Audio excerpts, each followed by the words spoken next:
Hi, I'm McKenna, and I'm going to present our work on gradual security types and gradual guarantees. This work was completed with my collaborators Abhishek Bichhawat and Limin at Carnegie Mellon. Information flow control techniques can be broadly categorized into static and dynamic techniques. In static techniques, traditional data types are annotated with security labels, and the compiler ensures that a well-typed program does not leak information. For these techniques, there is no overhead and problems can be addressed during development, but these techniques face adoption challenges. They require programmer-supplied annotations and are unsuitable for untyped or dynamically typed languages. On the other hand, dynamic techniques use a security monitor which prevent information leaks at runtime, often by aborting the execution. These runtime errors are typically undesirable, but this approach is suitable for more languages and require less expertise. In our work, we use a technique called gradual typing, which seamlessly integrates static and dynamic typing to get the best of both worlds. At a high level, gradual typing introduces the dynamic or gradual label, which is used to accommodate untyped or dynamically typed code and unknown security labels. This is important because in a fully static information flow type system, everything must be labeled with appropriate security labels, such as H for secret and L for public. But the programmer may have trouble labeling some things. Using a gradual type system, these parts of the code are given a special gradual label, which we denote question mark. To ensure the dynamic parts can be used freely, there are important properties that a gradual typing system should satisfy, which we will describe in more detail later. Let's look at the gradual typing technique more closely. Gradual typing combines static typing to check known labels and dynamic typing to refine the unknown labels. A well-typed program is one which does not leak information. The static type checker looks for leaks using the static labels like before.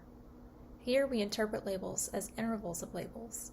As in prior work, this label interval is evidence justifying the validity of the dynamic labels and denotes the possible labels those dynamic parts might take. The interval is valid only if the label on the left is at or below the label on the right in the security lattice. For instance, the interval LH says that the label must be between L and H to be well-typed. The gradual label is interpreted as any possible label, so here it would have the interval LH, whereas the static label L would have interval LL, and likewise for H. Note that the dynamic label is not part of the security lattice. As is standard, we replace lattice operations like partial ordering with consistent ordering to account for the dynamic label. In this case, every label in the lattice is consistently below the gradual label, and the gradual label is also consistently below every label in the lattice. We will see why this is important later.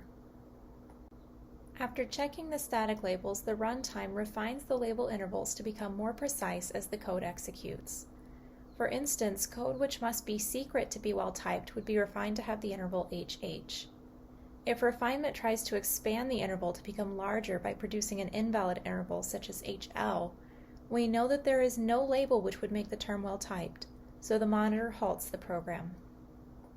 Let's compare a static information flow type system to a gradual information flow type system with an example. In this example, X and Y are secret, so they have the label H. Z is public, so it has the label L. Notice that X and Y never influence the value of Z, so the output on the last line will never leak information. This program is always secure. What would happen if we introduce the gradual label to this example? We haven't changed anything, so the output to the public channel is still independent of the secrets, and this program should still be considered secure. First, the static type checker runs. The types on the assignments match, so these are okay. Next, the type checker ensures the condition on the branch does not leak anything to the assignment to Y. Remember that we allow information to flow to and from the gradual label with our consistent ordering. This is important because these labels are determined dynamically. We don't want our static type checker to restrict where they are used. Next, the security monitor runs the program. Initially, the intervals will be LH for gradual labels, LL for public values, and HH for secrets. The first two assignments don't tell us anything new, so we don't refine any labels here. Next, the monitor evaluates the branch.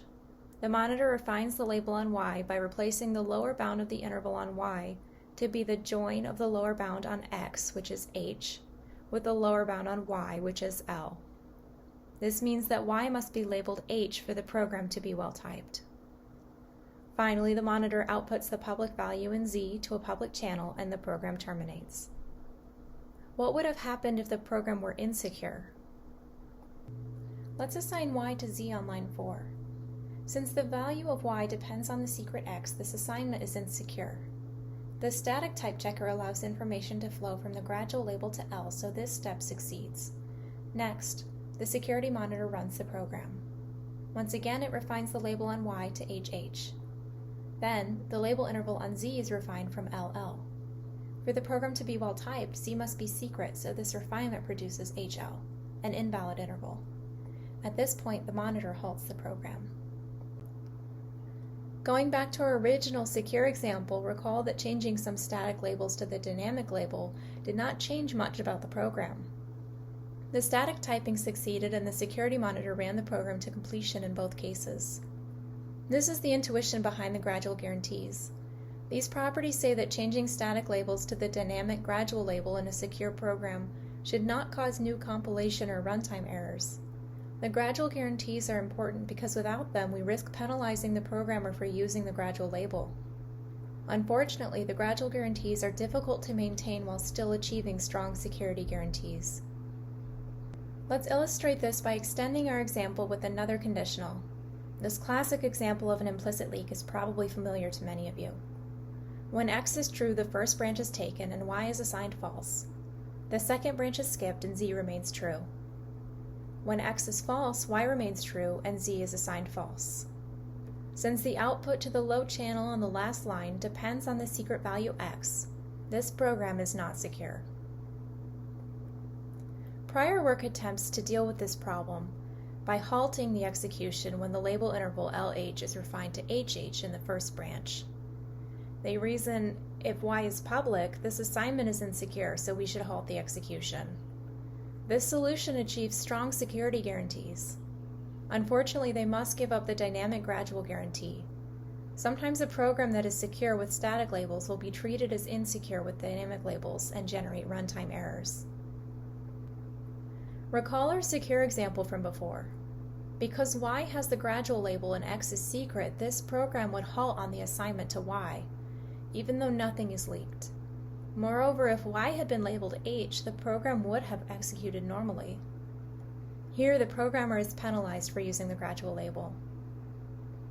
Dealing with implicit leaks is difficult in general because the security monitor doesn't know what happens in the untaken branch, but the static checker does. The key insight of our work is that we can leverage the static phase to achieve strong security guarantees without sacrificing the gradual guarantees. In our approach, the static type checker generates write sets for conditional branches. The write set includes the variables written in both branches. Then, when the dynamic checker runs, it refines the label intervals of the variables in the write sets, regardless of which branch is taken.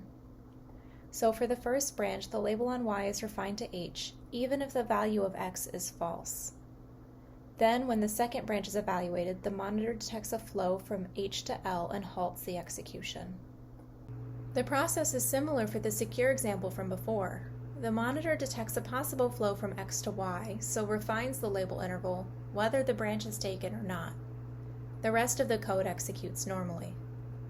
Our gradual typing system satisfies termination and sensitive non-interference, meaning that terminating runs with the same public inputs produce the same public outputs. More formally, given a program in two equivalent stores, meaning their public variables have the same values, if the program is well typed and runs to completion, then the outputs produced by each run under these stores are also low equivalent, meaning the public outputs are the same. To prove non-interference, we use a paired execution technique. Paired execution simulates multiple runs with different secrets. From our example before, y and z will initially map to standard values, whereas the secret variable x initially maps to a pair of values. An important invariant our system maintains is that pairs are always labeled secret. Pairs are terms which differ between the runs, meaning they have been influenced by a secret. If a pair is public, it means the program is not secure. Due to time constraints, we cannot describe the semantics in full, but they are similar to faceted execution for anyone familiar with that technique. When a branch condition evaluates to a pair, the execution splits to evaluate each branch separately. After the branches are finished, the split execution joins and evaluates the rest of the program normally. Our gradual typing system also satisfies the gradual guarantees, which ensure we do not risk penalizing the programmer for using the gradual label. The static guarantee assumes that the typing context Gamma 2 has more dynamic labels than Gamma 1, and likewise for programs C2 and C1. It says that if C1 is well typed under Gamma 1, then C2 is also well typed under Gamma 2. Similarly, the dynamic guarantee says that if C1 takes a step without runtime errors, then C2 will also take a step without runtime errors. To summarize, our approach uses write sets generated by the static type checker to prevent implicit leaks without sacrificing the gradual guarantees. You can find a lot more details in our paper, including complete typing rules and operational semantics with detailed label interval operations. Thank you for your time.